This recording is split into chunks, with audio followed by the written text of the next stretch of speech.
April చివరి వారం ప్రవేశించకుండానే రాష్ట్రం నిప్పుల కొలిమిలా మారిపోయింది. అనేక ప్రాంతాల్లో 45 డిగ్రీల మార్కును దాటింది. ఒక్క తెలంగాణ మాత్రమే కాదు, ఏపీ సహా దేశంలోని అనేక రాష్ట్రాల్లో ఇదే పరిస్థితి. గత ఏడాది నమోదైన రికార్డులను బద్దలు కొడుతూ వేసవిలో దేశం భగభగా మండిపోతోంది. ఇక 2023వ సంవత్సరం గత 1,00,000 ఏళ్లలోనే అతి వేడి ఏడాదిగా నిలిచిందని ఐరోపా శాస్త్రవేత్తలు తేల్చారు. ఈ వేడి వాతావరణానికి కారణం కాలుష్యం, తత్ఫలితంగా జరుగుతున్న వాతావరణ మార్పులు అని నిపుణులంతా చెప్పే సమాధానం. మరి వాతావరణ మార్పులకు ఎండలకు ఏమిటి సంబంధం? ఇప్పుడే ఇలా ఉంటే భవిష్యత్తులో ఏమిటి పరిస్థితి? నీటి కొరత, తీవ్రమైన కరువులు సంభవించి ఆహార భద్రతపై ఇవి చూపించే ప్రభావం ఎంత?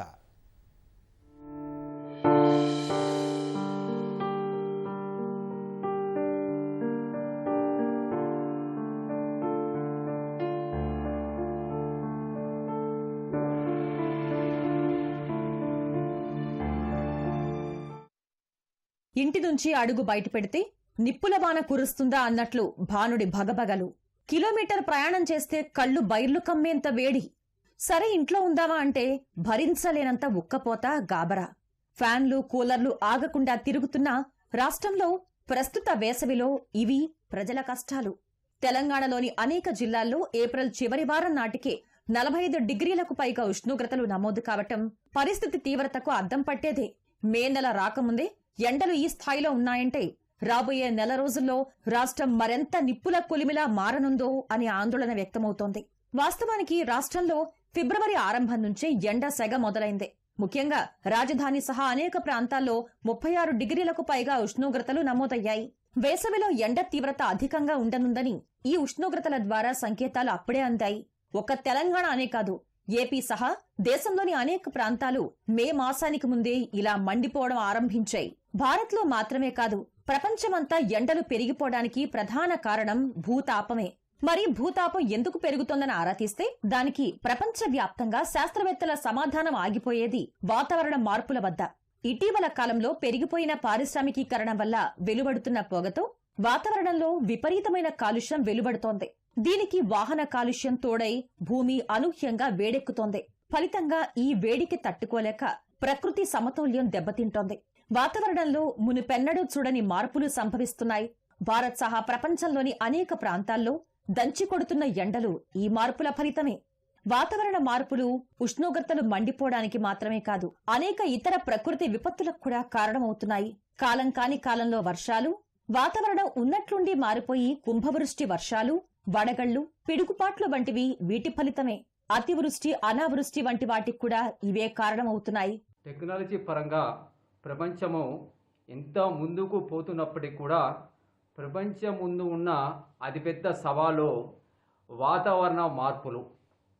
ఈ వాతావరణ మార్పులకు ముఖ్య కారణము ఈ ఫాజిల్ ఫ్యూయల్స్ని మండించడం వలన కార్బన్ డయాక్సైడ్ మరియు ఇతర గ్రీన్ హౌస్ గ్యాసెస్ వాతావరణంలోకి విడుదలయ్యి ఈ భూమి వేడెక్కుతుంది. దీనినే మనం గ్లోబల్ వార్మింగ్ అని అంటున్నాము. ఇది వాతావరణ మార్పులకు కారణమవుతుంది. ఈ వాతావరణ మార్పులను నివారించడానికి ఎటువంటి టెక్నాలజీ అందుబాటులో లేదు. కేవలం మానవుని ప్రయత్నాలు మాత్రమే, మానవుని జీవన శైలిలో మార్పులు మాత్రమే ఈ వాతావరణ మార్పులను నివారించగలదు. పెరిగిన భూతాపం, వాతావరణ మార్పుల వల్ల 2023 సంవత్సరం 1,00,000 ఏళ్లలోనే అత్యధిక వేడి సంవత్సరంగా రికార్డు సృష్టించింది. పారిశ్రామికీకరణ ప్రారంభమైన 1850, 1900 మధ్యకాలం ముందు కంటే 2023లో ప్రతిరోజు సగటు ఉష్ణోగ్రత 1 డిగ్రీ కంటే ఎక్కువ నమోదైనట్లు ఐరోపా శాస్త్రవేత్తలు వెల్లడించారు. గత ఏడాది సగం కంటే ఎక్కువ రోజులు ఉష్ణోగ్రతలు 1.5 డిగ్రీ కంటే ఎక్కువ నమోదైనట్లు తెలిపారు. 2015లో కుదిరిన ప్యారిస్ వాతావరణ ఒప్పందం పెరుగుతున్న భూతాపాన్ని ఈ శతాబ్దం చివరి నాటికల్లా 1.5 డిగ్రీల సెల్సియస్ కు కట్టడి చేయాలని నిర్ణయించగా అంతకు 7.5 దశాబ్దాల ముందే ఆ స్థాయి ఉష్ణోగ్రతలు నమోదవుతూ ఉండటం సర్వత్రా కలవర పెడుతోంది. 2020-2030 సంవత్సరాల మధ్య కర్బన ఉద్గారాల రేటును ఏటా 7.6% మేర తగ్గించడం ప్రపంచ దేశాల ముందున్న అనివార్యమైన లక్ష్యం. ఈ లక్ష్య సాధనలో వెనుకపడితే 2100 నాటికి భూతాపం 3.2 డిగ్రీల సెల్సియస్ కు చేరుకోవటం ఖాయం అనే హెచ్చరికలు కలవరపాటుకు గురి చేస్తున్నాయి. అప్పుడు ఎండలు ఇంకా ఎంత మండిపోతాయో అని ఆందోళన వ్యక్తమవుతోంది. భూతాపానికి దారితీస్తున్న కర్బన ఉద్గారాలు పెరగటం వల్ల కేవలం ఎండలు దంచికొట్టడమే కాదు, ఇంకా అనేక ఇతర ప్రకృతి ఉత్పాతాలు సంభవిస్తున్నాయి. ఉత్తర దక్షిణ ధృవాలు కరిగి గాలి వీచే వేగం తగ్గిపోతోంది. 2100 నాటికి సగటు వార్షిక గాలి వీచే వేగం 10% మేర తగ్గిపోవచ్చని ఐక్యరాజ్యసమితి అనుబంధ సంస్థ IPCC అంచనా వేసింది. ధృవాల్లో మంచు వేగంగా కరిగిపోతున్నందున గాలి వీచే వేగం మరింత పడిపోయే ప్రమాదం కనిపిస్తోంది.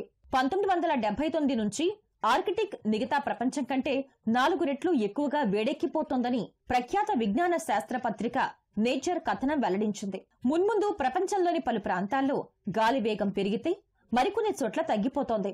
ఫలితంగా భారత ఉపఖండానికి రుతుపవనాలను తీసుకువచ్చే గల్ఫ్ స్ట్రీమ్ వాయు ప్రవాహం ప్రతికూల మార్పులకు లోనయ్యే అవకాశం ఉంది. దీనివల్ల కొన్ని చోట్ల అతివృష్టి సంభవిస్తే మరికొన్ని చోట్ల అనావృష్టి సంభవిస్తుంది. ఇదంతా తీవ్ర ఆర్థిక నష్టాలకు కారణమవుతుంది. గాలి వేగం మందగించడం వల్ల విమానాలు, నౌకలు సరిగా కదలలేకపోతాయి. పవన విద్యుత్ ఉత్పత్తి 10 నుంచి 20% మేర తగ్గిపోతుంది.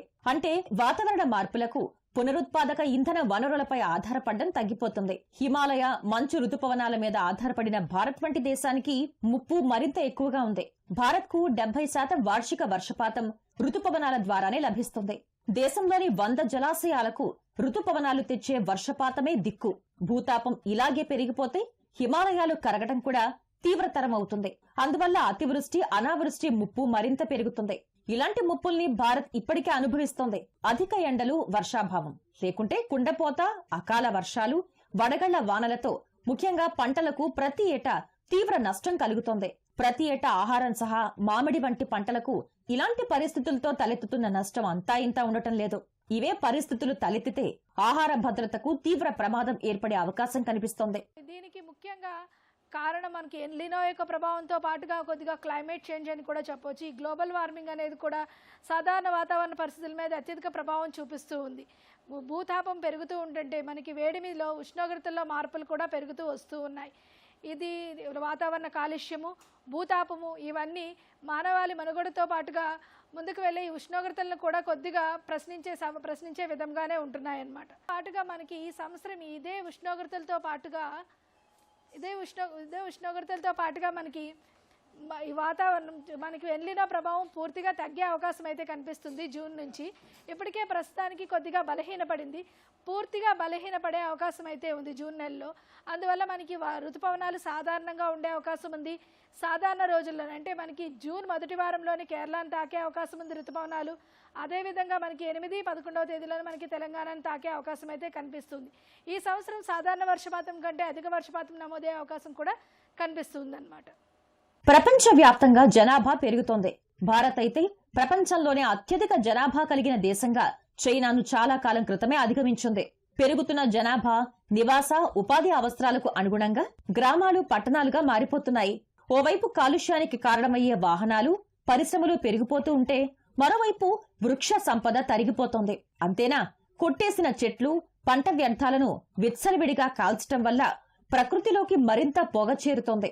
దాని ఫలితమే భూతాపం పెరగటం, వాతావరణ మార్పులు సంభవించటం. మరి ఇకనైనా దంచికొడుతున్న ఎండల్ని తగ్గించాలన్నా, ఇతర ప్రతికూల వాతావరణ పరిస్థితులు ఎదుర్కోవద్దన్నా మేల్కోవాల్సింది మనుషులమైన మనమే.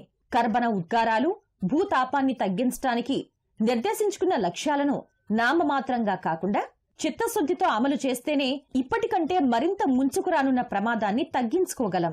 2050 నాటికో 2070 నాటికో కర్బన ఉద్గారాలను తగ్గించి వాతావరణ మార్పులను నిరోధిస్తామని ప్రకటించే బదులు తక్షణ కార్యాచరణకు ఉపక్రమించాలి. లేకుంటే అధిక వేడి వాతావరణాన్ని అనుభవించాల్సిందే.